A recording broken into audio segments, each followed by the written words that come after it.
Оваа учебна година во училишните клупи во битолските основни училишта ќе седнат 721 оделенци, наместо 950 деца според списокот на запишани во книгата на родените што го достави МВР во општината.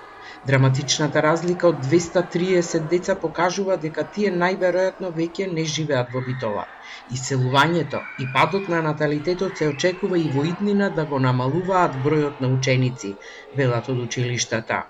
Бидејќи иселувањето е најчесто од младите лица, тие се новите родители кои треба да имат правачиња и да се школуваат во нашата држава Република Македонија, меѓутоа тие се повеќе бегаат од нашата држава и школувањето на нивните деца продолжуваат во државите надвор од Македонија.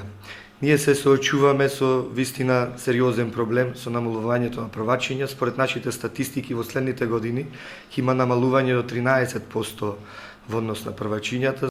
Најалармантно е во училиштата во строгиот центар на градот, каде се формираат паралелки од по 10 до 14 првачиња, а уште позагрижувачки се бројките во руралните средини.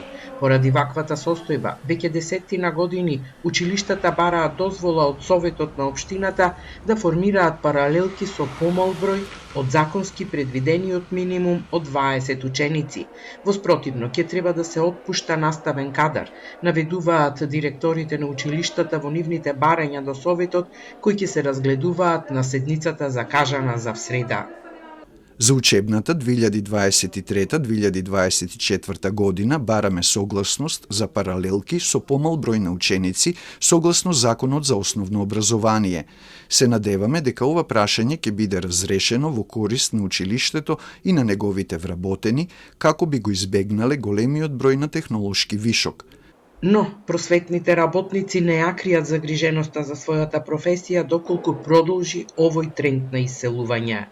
Може би ние ќе имаме се помалце примања нови вработување во училиштата, бидејќи треба да се направи некоја реорганизација тие кои сме да се задржат.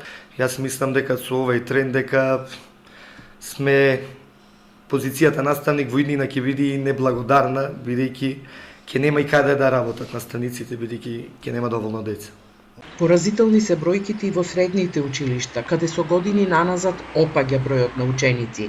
Во средното земјоделско во Битола во прва година се запишаа само 6 ученици, но и останатите средни битолски училишта, каде во минатото се водеше битка за запишување, сега бараат согласност од Советот за формирање паралелки под законскиот минимум од 25 ученици.